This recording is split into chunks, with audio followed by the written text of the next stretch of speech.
Hey everybody, this is just a quick video because I was just so happy about the news that's come out. I couldn't help myself. We've got the day off today because it's bank holiday weekend. I love May. I'm repotting all of my plants. And when I think that the sun is shining, I've done all of my washing, like I said the other day, I'm in peak happiness mode. And then of course today we had the lovely news that it was Princess Charlotte's 10th birthday. She's such a beautiful little girl. Absolutely stunning photograph that I shared on the community page. I cannot believe that she is 10 years old. I mean, time is really flying with all of the children, but it's so wonderful that they share these gorgeous portraits and just images and things that they do with us. She really is a beautiful little girl, and doesn't she look so much like her dad?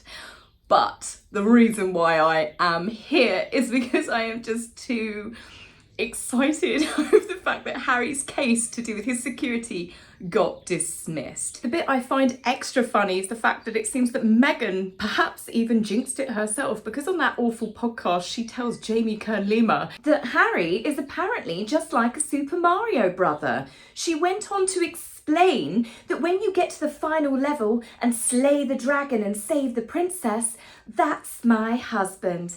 Well, it seems like everything else with her husband, she overestimated his capabilities.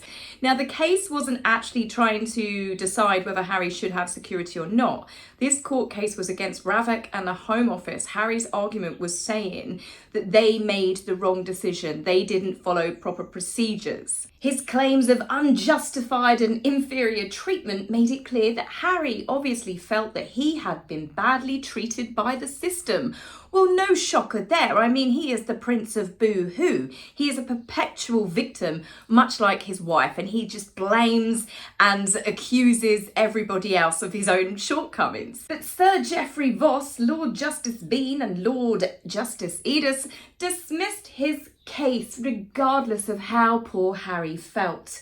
You know there is going to be a nuclear-sized mushroom cloud over in Montecito. The thing is with his argument, him saying that they didn't follow the correct procedures, this was what his lawyers were trying to go for.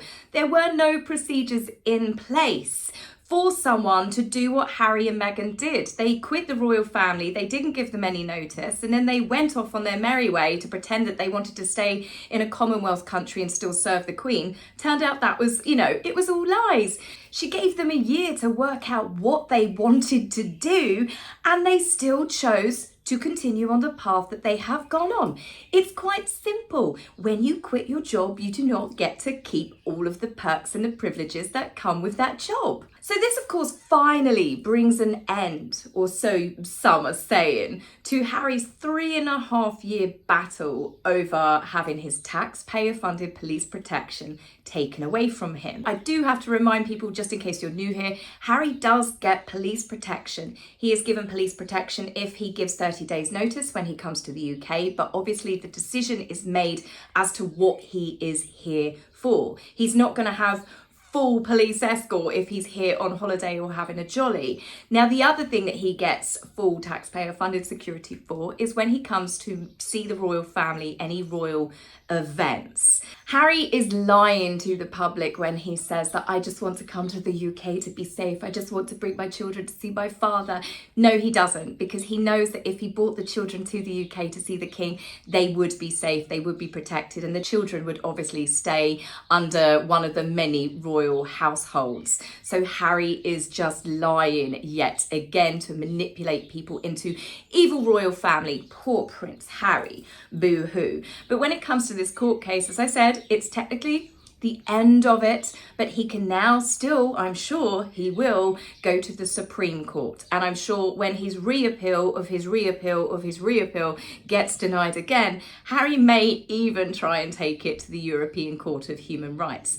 And this is the problem with Harry. He believes that all of his privileges that he had is a birthright. And it's not. It was a privilege that was bestowed on him because of him being a working royal. He is no longer a working royal. He looks like he's little more than a timeshare salesman flogging various different investment companies for a fat paycheck over in America. So sorry, sunshine, when it comes to the UK taxpayers and what we should and shouldn't be paying for, you are definitely not on the list. But anyway, happy Friday, guys. I will be back in a couple of hours when I upload HRH, and I will see you soon. Take care for now. Bye.